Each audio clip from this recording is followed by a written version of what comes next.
ሰላም ጤና ይስጥልን የበፍሪደም ቻናል ተከታታዮቻችን ታሪክ ዝም አይልም ይናገራል።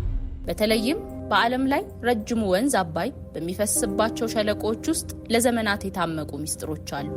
አባይ ለግብጽ የህይወት ስጦታ፣ ለኢትዮጵያ ደግሞ የታላቅነትና የትንሳኤ መገለጫ ነው።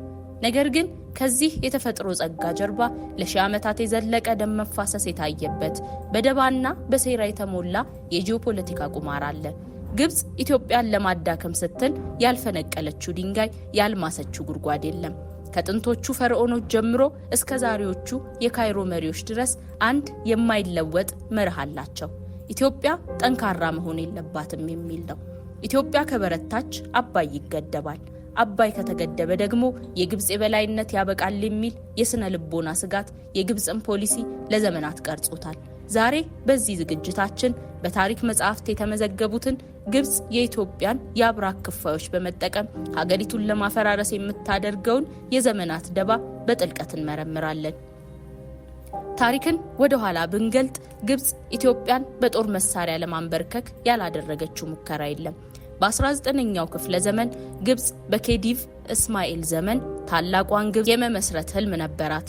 ይህ ህልሟ ደግሞ የአባይን መነሻ መቆጣጠርን የግድ ይል ነበር። በ1875 እና በ1876 የተካሄዱት የጉንደትና የጉራ ጦርነቶች ግብጽ ኢትዮጵያን በቀጥታ ወረራ ለመያዝ ያደረገችው ትልቅ ሙከራ ነበር። በወቅቱ ግብጽ የአውሮፓና የአሜሪካ ወታደራዊ አማካሪዎችን ቀጥራ ዘመናዊ መሳሪያ ታጥቃ መጣች። ሆኖም ግን የኢትዮጵያ ጀግኖች በአጼ ዮሐንስ አራተኛና በራስ አሉላ አባ ነጋ መሪነት ግብጽን አይቀጡ ቅጣት ቀጥተው አባረሯት። ይህ ሽንፈት ለግብጽ ትልቅ ትምህርት ሆነ።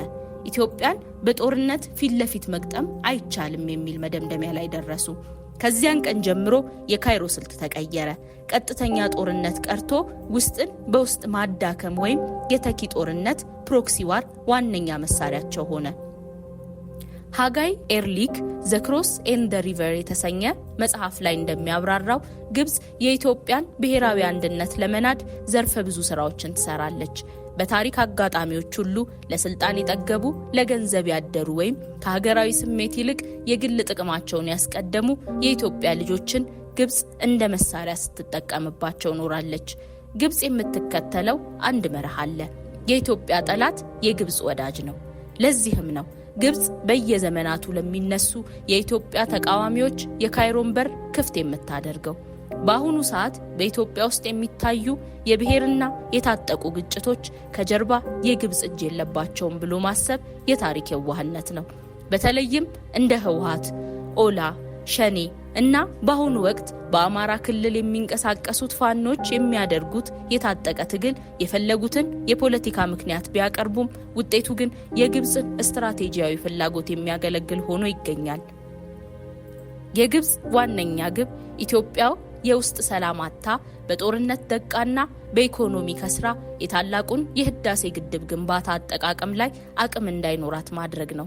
ህወሓት ለሁለት ዓመታት በከፈተው ደም አፋሳሽ ጦርነት ኢትዮጵያ በቢሊዮን የሚቆጠር ዶላር እንድታጣና በዲፕሎማሲው መድረክ እንድትዳከም አድርጓታል። ይህ ደግሞ ለግብጽ ትልቅ ሲሳይ ነበር። በተመሳሳይ በኦሮሚያ ክልል የሚንቀሳቀሰው ኦላ የሀገሪቱን የጀርባ አጥንት የሆኑ መሰረተ ልማቶችን በማውደምና ሰላማዊ ዜጎችን በማሸበር መንግስት ትኩረቱን በልማት ላይ እንዳያደርግ አድርጎታል። አሁን ደግሞ በሰሜኑ የሀገሪቱ ክፍል በፋኖ ስም የሚደረገው የታጠቀ ግጭት ሀገሪቱ ከአንድ ጦርነት ወጥታ ወደ ሌላ ጦርነት እንድትገባ በማድረግ ግብጽ በሶማሌና በጎረቤት ሀገራት በኩል እያዘጋጀች ላለችው ከበባ አመቺ ሁኔታን እየፈጠረ ነው። እነዚህ ኃይሎች ለስልጣንና ለፖለቲካ ትርፍ ሲሉ የሚከፍቱት እያንዳንዱ ጥይት ለካይሮ ቤተ መንግስት የድል ዜና ነው። ግብጽ ኢትዮጵያን ለማዳከም በገንዘብና በመሳሪያ እነዚህን ኃይሎች በድብቅም ይሁን በግልጽ ትረዳለች። ኢትዮጵያ በውስጥ በታጠቀ ኃይል በታመሰች ቁጥር ግብጽ በዓለም አቀፍ መድረክ ኢትዮጵያ የህዳሴውን ግድብ የማስተዳደር አቅም የላትም፣ አካባቢው ያልተረጋጋ ነው የሚል ፕሮፓጋንዳ ለመንዛት ትጠቀማለች። የገብረ ኪዳን ደስታ የኢትዮጵያና የግብጽ የሺህ ዓመታት ጉዞ መጽሐፍ እንደሚያሳየው ግብጽ የኢትዮጵያን የልማት በሮች ለመዝጋት ዓለም አቀፍ ተጽዕኖዋን ትጠቀማለች።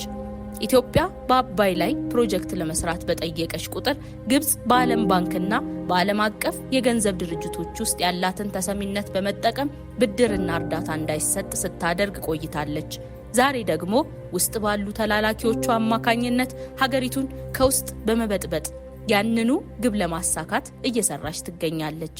ግብጽ የምትፈልገው ኢትዮጵያ ሁሌም ቢሆን ለማኝና ደካማ ሆና እንድትቀጥል ነው። ምክንያቱም የዳበረ ኢኮኖሚና ጠንካራ መከላከያ ያላት ኢትዮጵያ ለአባይ ውሃ ማንንም ፈቃድ እንደማትጠይቅ ታውቃለች። ከኢትዮጵያ አብራክ ወጥተው ለስልጣን ጥማት ሲሉ ከግብጽ ጋር የሚቆሙ ሀገራቸውን ለሳንቲም የሚሸጡ ባንዳዎች በየዘመኑ ነበሩ፣ ዛሬም አሉ።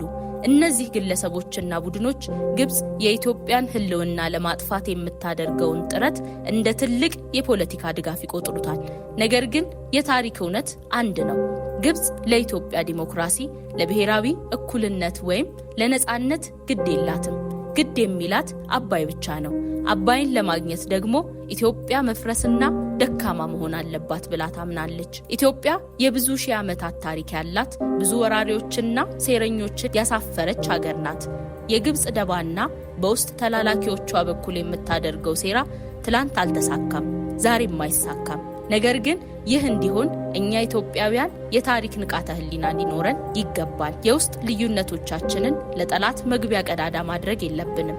ከካይሮ የሚላክን የሴራ ገንዘብና መሳሪያ ተቀብሎ ሀገርን ማፍረስ የታሪክ ተወቃሽነትን እንጂ ብልጽግናን አያመጣም። አባይ የጋራ ሀብታችን እንደሆነ ሁሉ ኢትዮጵያም የጋራ ቤታችን ናት። የግብጽን ደባና የውስጥ ባንዳዎች ሴራ የምናከሽፈው በጠንካራ ክንዳችን፣ ባልተበረዘ አንድነታችንና በልማታችን ብቻ ነው። ታሪክ ራሱን ይደግማል ይባላል። እኛ ግን ታሪክን የምንሰራው እኛው ነን። የጠላቶቻችን ሴራ እያወቁ ዝም ማለት ለታሪክ ተወቃሽ ያደርጋል። ውድ የቻናላችን ቤተሰቦች፣ የታሪክ እውነት መራራም ቢሆን መጋፈጥ ለነገ ህልውናችን መሰረት ነው። ዛሬ የተመለከትነው የግብጽ የዘመናት ደባ፣ የውስጥ ተላላኪዎቿ ሴራ ኢትዮጵያ ምን ያህል በትዕግስትና በጽናት ውስጥ እንደቆመች የሚያሳይ ነው።